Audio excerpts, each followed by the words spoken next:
Welcome to 24 Technologies. Our today's topic is default VPC. Default VPC అంటే అండి VPC గురించి రఫ్గా మనం డిస్కస్ చేసాము. బట్ డిఫాల్ట్ విపిసి అమెజాన్ వాడు మనకు డిఫాల్ట్ విపిసి అనేది ఒకటి ప్రొవైడ్ చేస్తాడు. ఇన్స్టెన్స్ లాంచ్ అయ్యేటప్పుడు మీరు ఓన్ విపిసి అనేది క్రియేట్ చేసుకోకపోయినా కూడా it will help you to creating or to launch EC2 instances or virtual machines or servers whatever. ప్రతి ఒక్క దగ్గర విపిసి అనేది మనము డిఫాల్ట్ విపిసిని యూజ్ చేసుకోవడానికి వాడు మనకు స్కోప్ ఇస్తాడు. ఇఫ్ డిఫాల్ట్ విపిసి అనేది లేకపోతే మనం ఏది యూజ్ చేయొచ్చు? డిఫాల్ట్ విపిసి అనేది లేకపోతే మనము ఓన్ విపిసిని కూడా మనం యూజ్ చేసుకోవడానికి స్కోప్ ఉంటుంది, రైట్? అండ్ ఈ డిఫాల్ట్ విపిసిని ప్రాపర్గా అంటే వీటిలో ఏవేవి ఇన్వాల్వ్ అయ్యి ఉంటాయి అనేది ఒకటి మనం రీజియన్ తీసుకొని ఆ రీజియన్ లో సబ్ నెట్స్ తీసుకొని ఒకసారి థియరిటికల్ గా మనం చూద్దాం. ఓకే, థియరిటికల్ గా విపిసి ఫస్ట్ ఈ విపిసి అనేది డిఫాల్ట్ అనుకోండి. విపిసి కంటే ముందు నీ ఏడబ్ల్యూఎస్ అకౌంట్ ఈ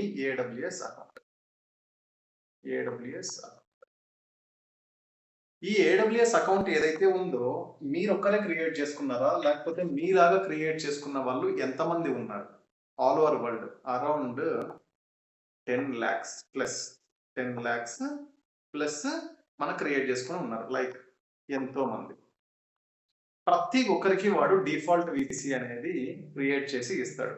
అండ్ ఇక్కడ ఇప్పుడు సపోజ్గా నేను నా అమెజాన్ అకౌంట్ తీసుకున్నాను అంటే ఇక్కడ మళ్ళీ ఏముంటాయి?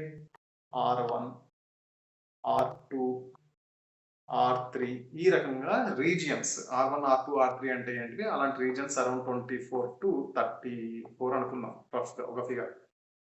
దాంట్లో మళ్ళీ మీకు రీజియన్స్ లో ఏముంటాయి? రీజియన్స్ లో అవైలబిలిటీ జోన్స్. ప్రతి ఒక్క అవైలబిలిటీ జోన్ కు వాడు ఒక సబ్నెట్ ను క్రియేట్ చేసి ఇచ్చి ఉంటాడు. అంటే ప్రతి ఒక్క రీజియన్ లో ఎన్ని అవైలబిలిటీ జోన్స్ ఉన్నాయో ఇక్కడ లైక్ ఒక చిన్న రీజియన్ ఉంటుంది. దీంట్లో చిన్న రీజియన్ లో AZ1 AZ2 AZ3 ఈ రకంగా వాడు క్రియేట్ చేసి ఇచ్చి ఉంటాడు.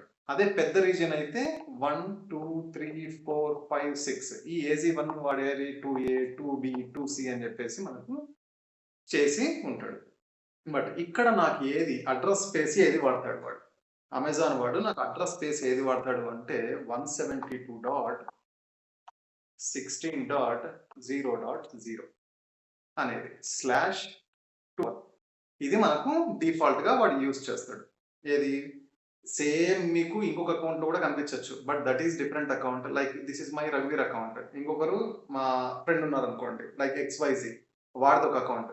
బట్ నా దగ్గర ఏది ఉందో వాడి దగ్గర కూడా కనిపించడానికి స్కోప్ ఉంటుంది. బట్ డిఫరెంట్ అకౌంట్ లో డిఫరెంట్ గా విపిసి అనేది వర్క్ అవుతుంది.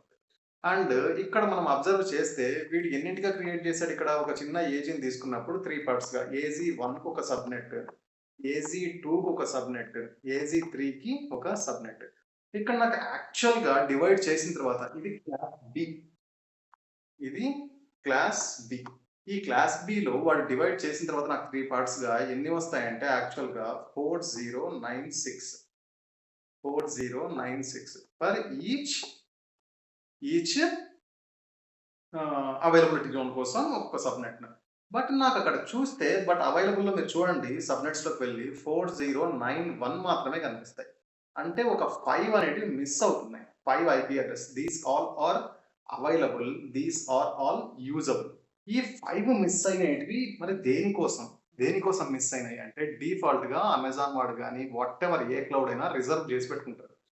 ఒకటి ఏది? Network ID, network identification purpose కోసం, and broadcast purpose, broadcast ID అని చెప్పేసి ఒకటి రిజర్వ్ అయి ఉంటుంది. అండ్ గేట్వే, డిఫాల్ట్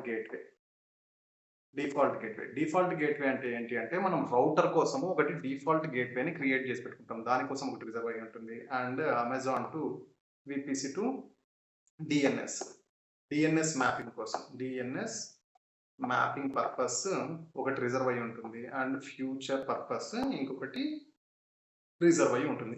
ఈ 5 ఏవైతే ఉన్నాయో వీటిని మనము యూజ్ చేయడానికి స్కోప్ ఉండదు, వాడు యూజ్ చేయడానికి కూడా ఇవ్వడు. అందువల్లనే నాకు యాక్చువల్‌గా ఒక సబ్‌నెట్‌లో 4096 డివైడ్ అయినప్పటికీ, నాకు అవైలబుల్‌లో కంటే యూజబుల్‌లో 4091 ఎందుకంటే ఇక్కడ 5 రిజర్వ్ అయినాయి కాబట్టి.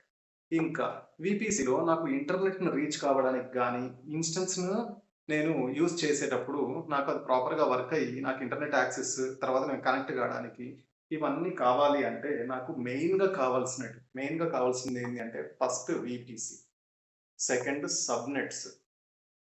అది ప్రైవేట్ సబ్‌నెట్టా, పబ్లిక్ సబ్‌నెట్టా అనేది డిఫరెంట్. అది పక్కన పెట్టేస్తే వీపీసీ సబ్‌నెట్ అండ్ నీ రౌట్ టేబుల్ అనేది వెరీ, వెరీ ఇంపార్టెంట్. దీంట్లోనే మీ ఎంట్రీస్ అన్నీ ఉంటాయి. Next IGW internet gateway. ఈ internet gateway default internet gateway అయితే డైరెక్ట్‌గా అది వీపీసీకి అటాచ్ అయ్యి ఉంటుంది. మీరు ఓన్‌గా క్రియేట్ చేసుకునే పార్ట్ అయితే మీరు ఐజీడబ్ల్యూని ఒకటి క్రియేట్ చేసుకొని దానికి అటాచ్ చేయాలి. ఈ ఇంటర్నెట్ గేట్‌వేని ఈ రౌట్ టేబుల్‌లో మనము ఎంట్రీ చేయాల్సి ఉంటుంది. ఆ తర్వాత ఈ సబ్‌నెట్స్‌లో ఏ రౌట్ టేబుల్‌కి మీరు అసోసియేట్ చేయాలి అని చెప్పేసి అది కూడా మీరు చేయాల్సి ఉంటుంది. ఇది డిఫాల్ట్ వీపీసీకి ఏడబ్ల్యూఎస్ పాయింట్ ఆఫ్ వ్యూలో ఒక బేసిక్ లెక్చర్. ఓకే. మనము నెక్స్ట్ సెషన్‌లో దీనికి సంబంధించిన ల్యాబ్ గురించి డిస్కస్ చేద్దాం. అట్ ది సేమ్ టైమ్ ఎవరైనా సబ్స్క్రైబ్ చేసుకోకపోతే సబ్స్క్రైబ్ చేసుకోండి. అండ్ మీకు డెడికేటెడ్ సెషన్స్ కావాలి. 1 మంత్‌లో నాకు 0 నుండి అట్‌లీస్ట్ ఒక 70, 80% నాలెడ్జ్ నాకు కావాలి సార్. డెడికేటెడ్‌గా నాకు టైం ఎక్కువ లేదు అనుకున్నప్పుడు, మనం ఇక్కడ కూడా 30-40% సబ్జెక్ట్స్ ఇస్తున్నాం. బట్ మీకు ఎక్కడి నుండి స్టార్ట్ చేయాలి, ఎక్కడ ఎండ్ చేయాలి అనేది మీకు తెలీదు. దానికి గైడెన్స్ గానీ, ఎక్కడ ఓపెనింగ్స్ ఉన్నాయని చెప్పేసి తెలియడానికి గానీ, ఎక్స్‌పీరియన్స్ వాళ్ళకు జాబ్ సపోర్ట్స్ ఇలాంటివి గానీ, ఫ్రెషర్స్‌కి ఎక్కడ జరుగుతున్నాయని తెలియడానికి గానీ, ఇవన్నీ మనము డెడికేటెడ్ సెషన్స్‌లో మనం డిస్కస్ చేద్దాం. ఎవ్రీ మంత్ 15 అండ్ ఫస్ట్‌కు మనకు క్లాసెస్ ఉంటాయి. పెయిడ్ అండ్ మన సబ్స్క్రైబర్స్‌కు 10% నుండి 30% డిస్కౌంట్ గూడా ఉంటుంది. అట్ ది సేమ్ టైమ్ మీరు ఒక గ్రూప్ ఉన్నారు 5-10 మెంబర్స్ అంటే వాళ్ళకి గూడా అడిషనల్‌గా స్పెషల్ డిస్కౌంట్స్ గూడా ఉంటాయి. రైట్? ఎవరైనా సబ్స్క్రైబ్ చేసుకునే వాళ్ళు ఉంటే once again I am telling you please do subscribe. Thank you very much.